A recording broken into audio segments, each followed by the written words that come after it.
What's going on, everybody? It's your boy, and I just made a Periscope on this, so if you want to follow me on Periscope, it's just Elliot Scott Date. I think it is. It's the same as your Twitter, right? Anyway, I want to make a love my Diet Coke. I'm addicted, but I want to make a quick video on, as you can see in the subject or in the title, how to get over someone. I know I've done these before, but I kind of want to make a summary, all in one, video, so you don't have to click around stuff. And I know it's very important for you guys or ladies who aren't over somebody. It's very important for me to make this video because it's my job as a dating coach. I want you to become the best version of yourself, number one. Number two, to find a quality guy. Now, you obviously cannot do that if you're stuck on douchebag over here, okay? So I'm trying to help you out a little bit. And if you're not trying to get over somebody, I still suggest you watch this video so you understand the process of it. And just in case it ever happens to you, you never know, right? You never motherfucking know. Hey, nobody who's heartbroken expects it to be heartbroken, right? Come on, so you might as well watch this. Now, I guess let's get started. If you follow my stuff, read my book, which I will link up below or down below, whatever,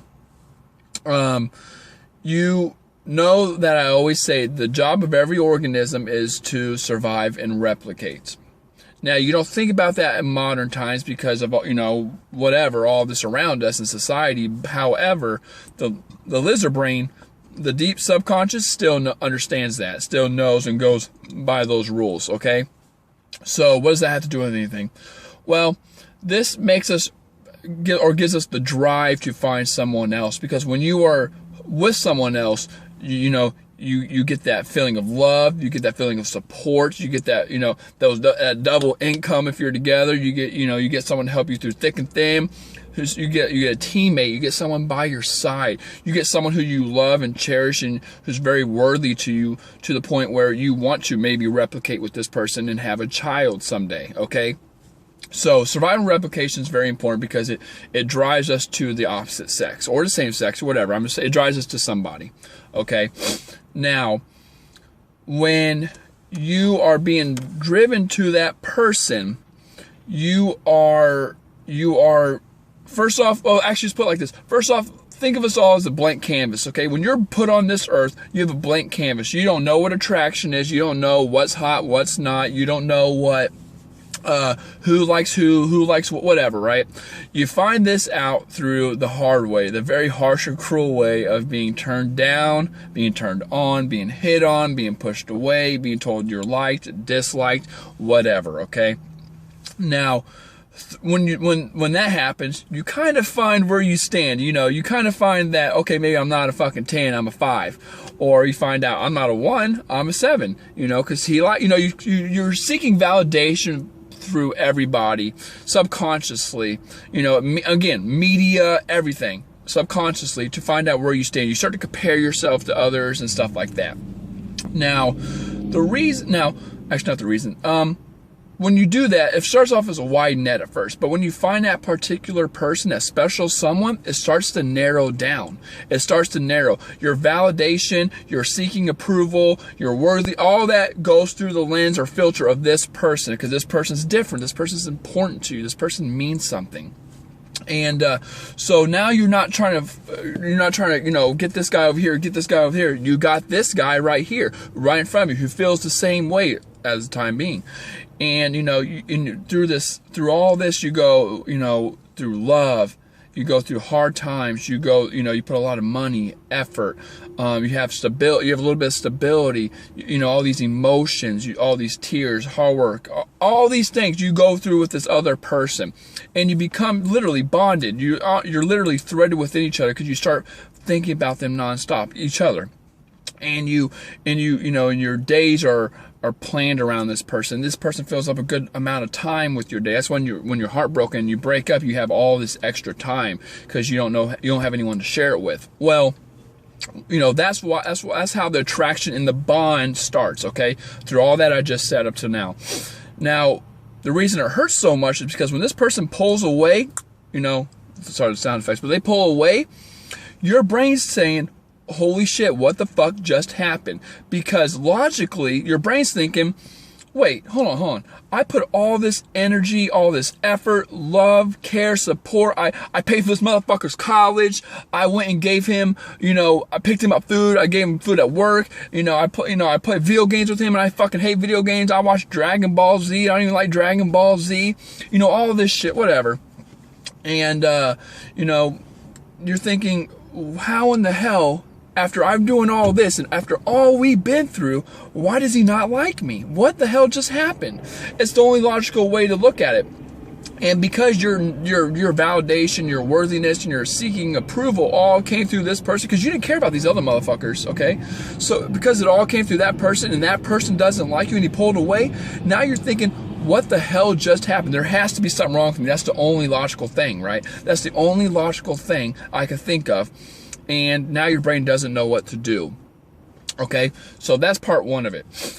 The second part is, let's say you're not doing so hot in other areas of your life. Maybe you're not financially where you want to be. Your job sucks. You're just doing a 9-to-5 job to make ends meet, paycheck. Let's say your relationships aren't strong with your friends they used to be, because usually when you're dating somebody, especially in the beginning, you kind of push other people away. Let's just say other areas of your life aren't as strong. When that happens, then you start to develop one-itis, which is where you have the sick obsession of this one person because you looked at them as this, as a void for or to fill the void for happiness, okay? You're happy when you're with this person because other areas of your life suck. Now, when that starts to happen, you're going down a kind of a downward spiral because you start to look at this person and, you look at them and you put them on a pedestal and you're like, this person's better than, this guy over here. Let's say you meet a new guy and you constantly compare these new men to your ex, and it never works out because you've been through all these emotional things with your ex and all this time and energy, and your ex just has a one-up on everybody. But you don't think of it like that. You're thinking, if this is the perfect person for me, I'll never find anybody else. This person's the one I want. Nobody would ever like me again because he doesn't like me, or I just don't want anybody else. This is the one I want. He's the perfect person for me. Well, I'm gonna crush that bullshit thought, and here's how. I said this in another video, but I'm gonna say it again. Think of if I asked you, what's your favorite fruit? Let's just say you say apple. I like apples. I like apples, Elliot. I'm healthy. I like apples, okay? I'll say, great, good answer. Now, why do you like that apple? You can give me whatever reason. It's crunchy, it's sweet but not too sweet, it's healthy, it's green, red, it's my favorite colors, whatever, okay? Now, I'll stop you and say, okay, great. Now, from a philosophical standpoint, mindset, let's say, is it really the apple you like, or is it those characteristics? Now, if you don't get where I'm going with this, do you like him, or is it the characteristics of him that you like? Because think about it. An apple is not an apple without those characteristics. If you said it was yellow and that it was bitter and sour and stuff like that, now we're starting to talk about a lemon, okay? Not so much an apple. And the same thing with this guy. Both the apple and your ex are made from a concoction of characteristics and traits that actually make up who that person is. So what am I getting? Elliot, what the hell are you fucking talking about? Okay, just tell me. I'll tell you.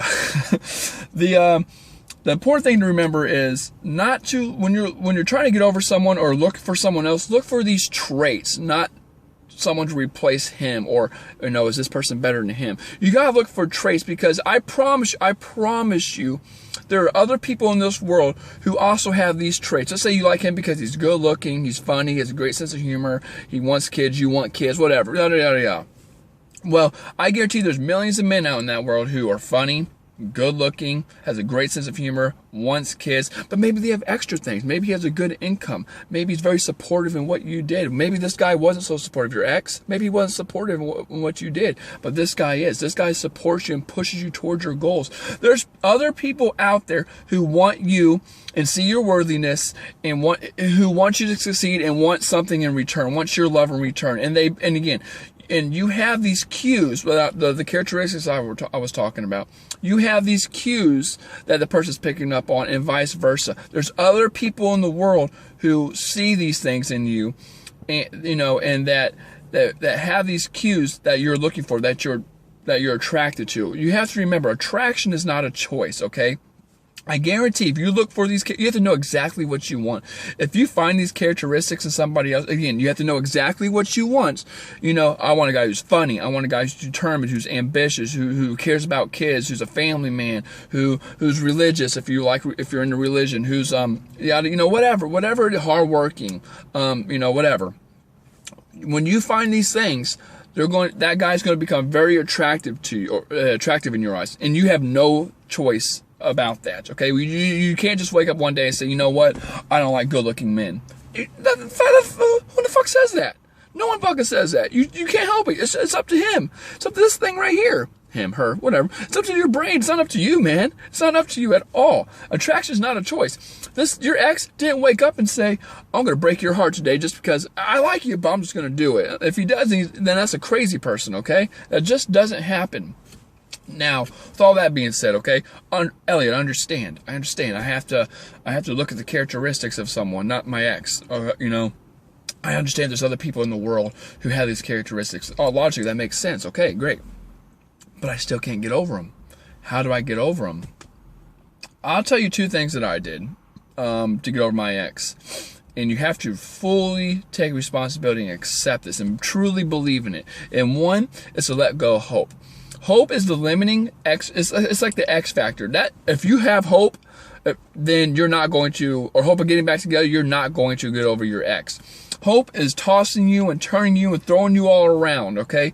Hope is keeping you from moving on, progressing forward. Hope is literally the hook in your mouth that's dragging you along by your fucking feet. Okay, or by you're being dragged by a hook. When you have hope, because even if it's not hopeful mindset, maybe it's just the body language or the things you say. Well, we're not together now, but maybe we will in the future. Or I'll remain his friend so he can see how great I am in real life. Fuck that shit. If you say that kind of those kind of things and those kind of comments or statements, you're not going to get over them. It's simple as that. Hope is keeping you there by a hook. So as soon as you fully accept the fact that you're both on this earth but not together, and that you're not going to get back together, and that you don't want to get back together, you're never going to move on. You have to accept the fact that you're not going to be together, and you can't hope, and you have to get that hope bullshit out. The second thing is to actually sit and dwell and soak and marinate and be consumed by those emotions. Now, what do I mean? All that darkness, that hurt, that pain, you need to understand and feel that. You need to know where you stand, okay? A lot of people like to mask it, go out in society and, smile and stuff, which is good, but they take it a little too far. They might go out with your friends too much. You might go hook up with other guys. You might go... you might, start drinking, might start doing drugs, video games. You're trying to consume the time instead of actually be consumed by the hurt and pain. Now, why would you want to do something like that? It's fucking stupid, right? Wrong.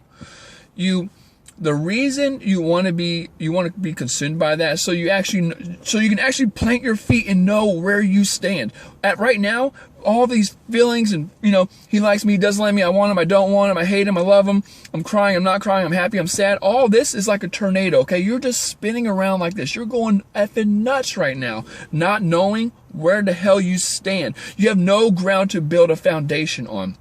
But once you get consumed by it, and you know exactly what hurts, why it hurts, and how to deal with it, it gets a lot easier. It's like falling into the eye of the tornado, and you're looking around and you can see everything. Your feet are literally planted, and now you can make a plan of action to move forward, okay? Humans are happiest when we progress forward. You can stand right in the middle of the tornado. Your feet are planted. You know exactly where you stand because you let go of hope. Who cares about him now? You consumed that hurt. You know it's going to hurt, but you know you have to move forward. So you look at yourself and you say, it's no better than it is. It's no worse than it is. It is what it is in this moment, and I have to make a plan to move forward, okay? So once you make a plan to move forward, whatever your goals are, to become the best version of yourself, to find a new great guy, to work on some things that you realize, some issues you realized you had during the breakup because it took you so long to break up or get over the guy, whatever it is, work on them. So with that being said, you have to let go of the hope. You really do have to let go of the hope. You have to fully accept. I recommend writing a letter expressing everything, and then just burning that fucking letter, just getting it all out. Then you got to dwell on it and accept it and let it soak in. Now, I'm not saying do it too much, because if you do it too much, then you're not going to move forward. But you should take an hour out a day at the end of the night and just let it, just cry, man. Just let it fucking out. Who cares? You're human. You deserve to feel these things. You've been through a lot. Okay, maybe you're not with the guy. Maybe you're with the guy for a week. Maybe you're with the guy for 10 years. Who cares? It hurts you. It's different. They don't understand. Just let it, or just accept it and cry and dwell and feel those, and feel all the, that pain and emotion. But then you have to get up and understand that you can't stay this way forever. Okay, the world's gonna keep changing. He's gonna move on. No one gives a shit but you at the end of the day. So after you accept it and you really truly understand that you need to plant your feet and move forward and have a plan of action, doing that is the only way to be happy. So with that being said, I love you guys. Take care.